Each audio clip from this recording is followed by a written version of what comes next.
नमस्कार दोस्तों, आज मैं लेकर आई हूँ लेखिका निधि शर्मा जी की कहानी। अगर यह कहानी आपको अच्छी लगे तो प्लीज़ हमारा चैनल सब्सक्राइब करें।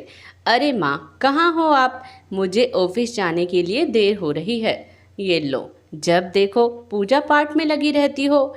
जल्दी से आओ और इस चेक पर साइन कर दो। आज सोसाइटी का मेंटेनेंस और बिजली का बिल देने की आखिरी तारीख है। आज नहीं भरा तो जुर्माना भरना पड़ेगा। अब जल्दी से साइन करो।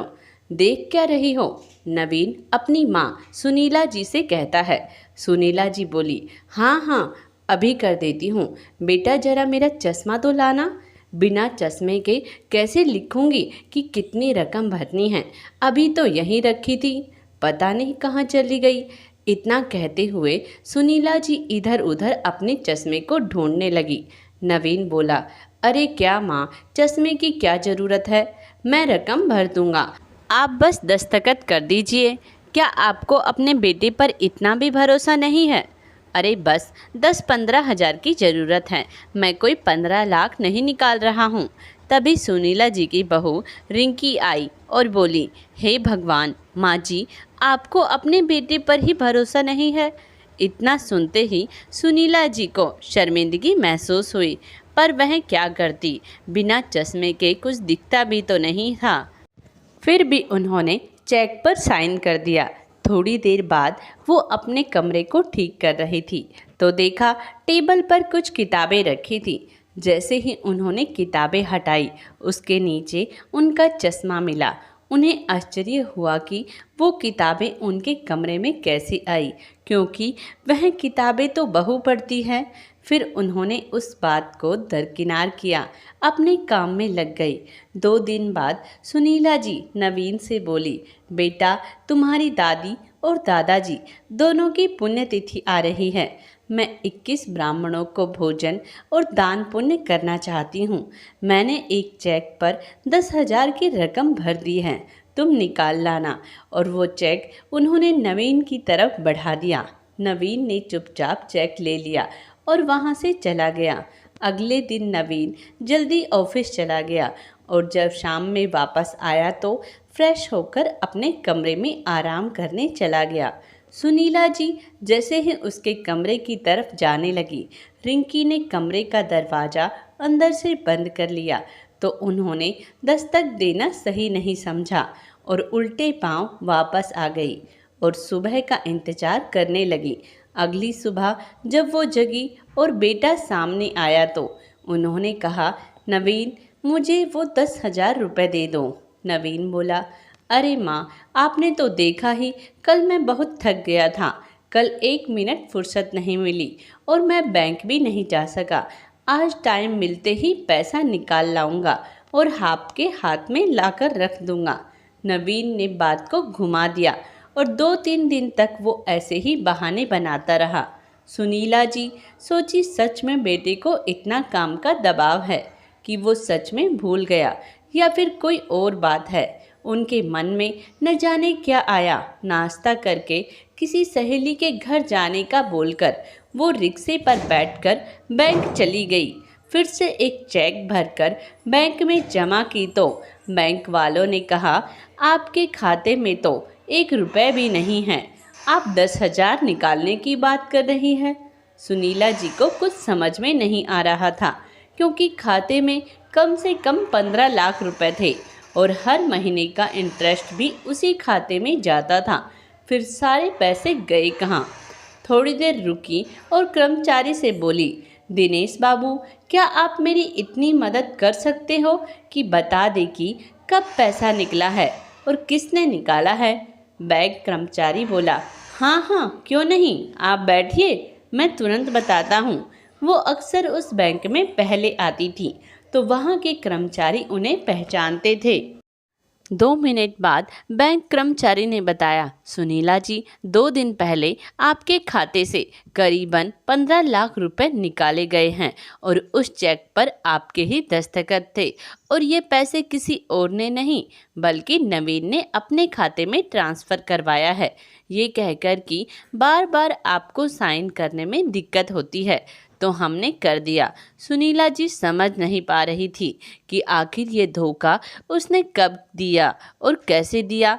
जब उन्होंने अपने दिमाग पर जोर डाला तब उन्हें याद आया 2 दिन पहले उन्होंने बिना चश्मे के एक चेक पर साइन किया था, पर उन्हें भरोसा नहीं हो रहा था कि उनके खुद के बेटे ने उनके साथ छल किया और इसमें बहू भी शामिल थी। वो सोचने लगी, इसी पैसों की बदौलत तो वो स्वाभिमान के साथ उस घर में जी रही थी। शिकायत करे भी तो किससे करे, जब अपना ही सिक्का खोटा हो तो दूसरों से क्या शिकायत।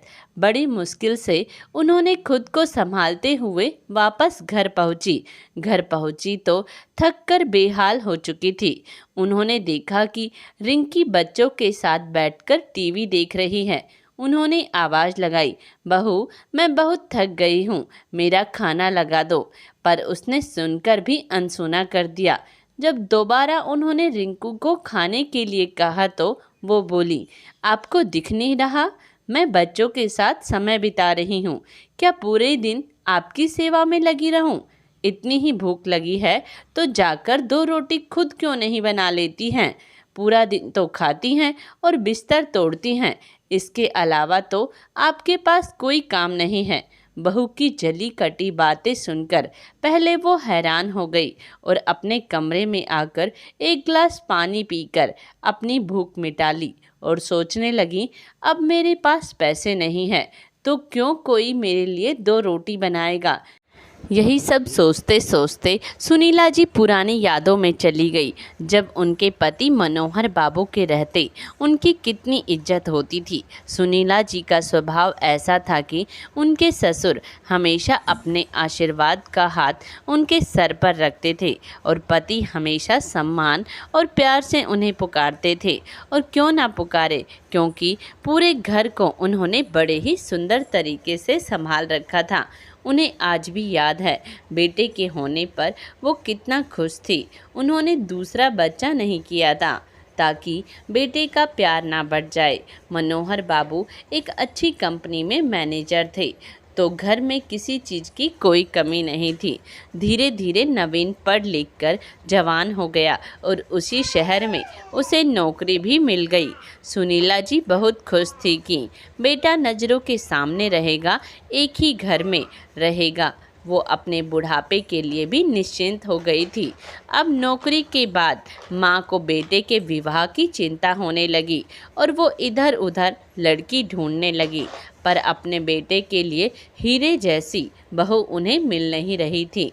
पर उनका ये सपना ही रह गया जब नवीन ने बताया कि वो अपने एक सहकर्मी रिंकी को पसंद करता है।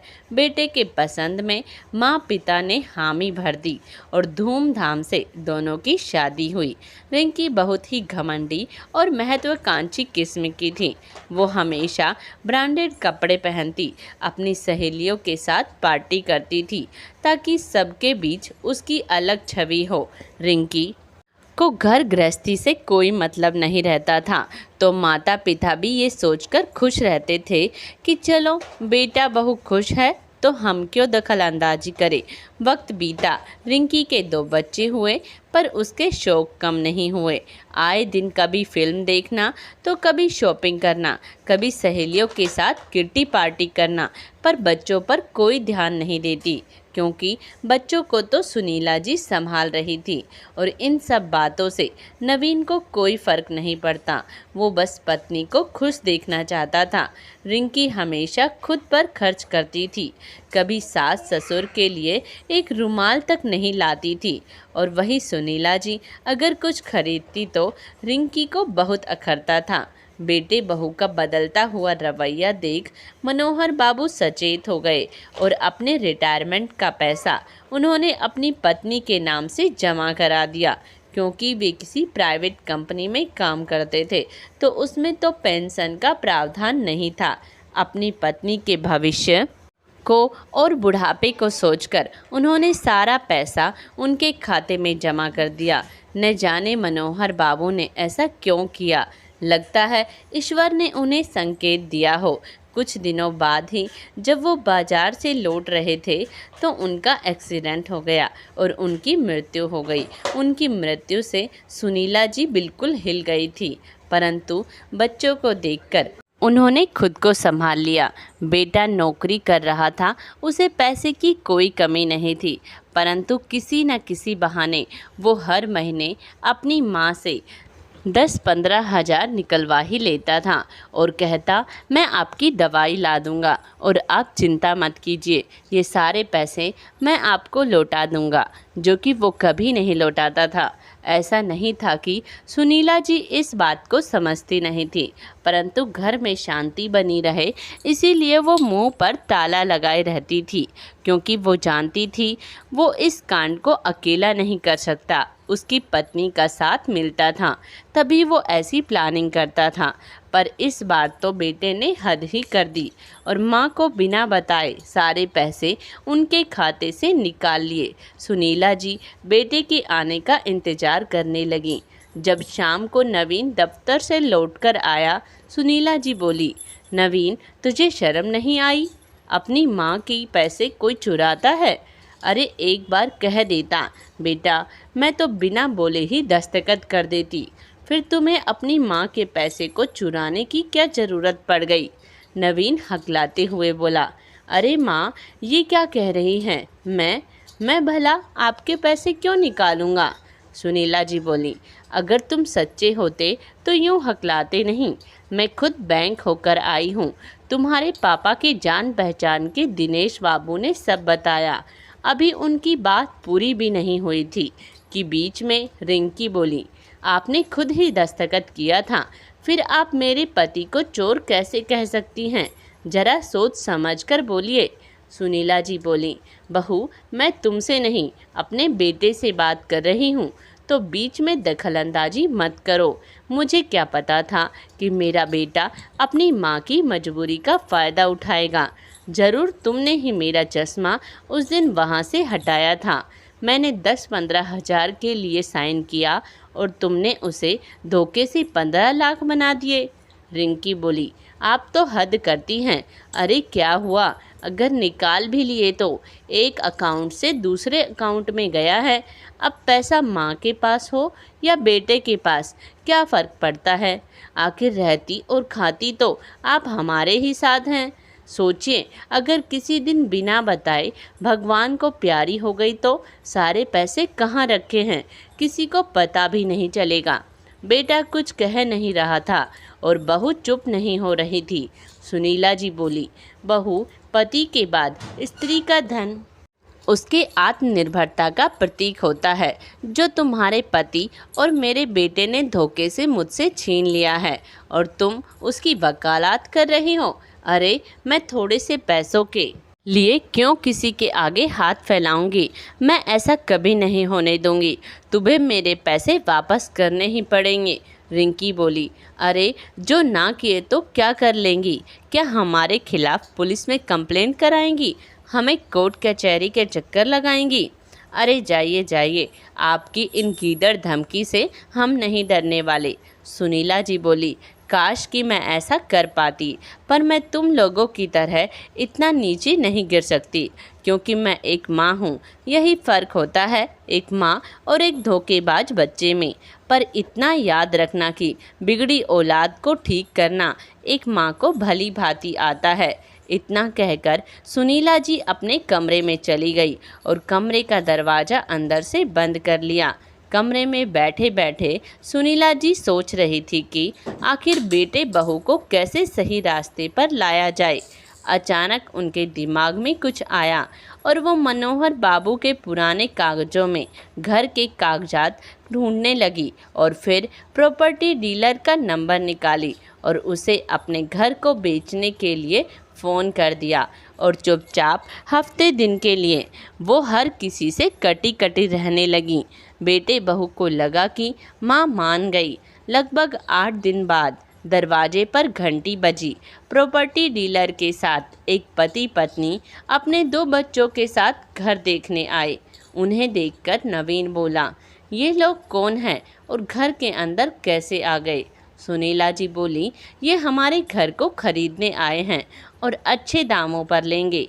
नवीन चिल्लाकर बोला, पर मुझे घर नहीं बेचना, जाइए आप लोग यहाँ से। सुनीला जी बोली, बेटा शायद तुम भूल रहे हो, ये घर मेरा है, तुम्हारा नहीं, और मैं इस घर को बेचने का फैसला कर चुकी हूँ क्योंकि मुझे पैसों की ज़रूरत है। मेरे खाते में तो एक पैसे भी नहीं है, तो मैं अपना खर्चा कैसे चलाऊंगी? ऐसा क्यों नहीं करते तुम अपनी पत्नी और बच्चों को लेकर किसी किराए के मकान को देख लो, और इस घर के तो मुझे 90 लाख या 1 करोड़ तक मुझे मिल जाएंगे। उससे तो मेरा बुढ़ापा आराम से कट जाएगा। मैंने तुम्हारे फूफा जी को हरिद्वार में 2 रूम का घर देखने के लिए कह दिया है। आराम से बाहर रहूँगी और भगवान का नाम लूँगी, बुढ़ापा आराम से कट जाएगा। मेहमान घर देख रहे थे और खुश हो रहे थे, तभी रिंकी वहां आई और नवीन के कान में बोली, बाहर जाकर 2 रूम का किराया का घर भी अगर लेंगे तो 30-35 से कम नहीं मिलेगा। ऊपर से सोसाइटी का मेंटेनेंस, बिजली का बिल और बच्चे की पढ़ाई, कैसे होगा ये सब? दोनों एक दूसरे का मुंह देखने लगे। सुनीला जी ने मेहमानों से कहा, आप आराम से देखिए ये घर, देखिए, फिर हम पैसों की बात कल कर लेंगे। सुनीला जी की बात को सुनकर बेटे बहू के पैरों के नीचे से ज़मीन खिसक गई। मेहमान के जाते ही वो दोनों माँ के पैरों को पकड़कर अपने किए पर माफ़ी मांगने लगे। सुनीला जी ने कहा, बहू मैंने क्या कहा था, बिगड़ी औलाद को सही रास्ते पर लाना एक माँ भली भांति जानती है। ये सब नाटक मैंने तुम लोगों के लिए ही किया, पर याद रखो मेरे जीते जी ये घर तुम लोग मुझसे छीन नहीं सकते हो।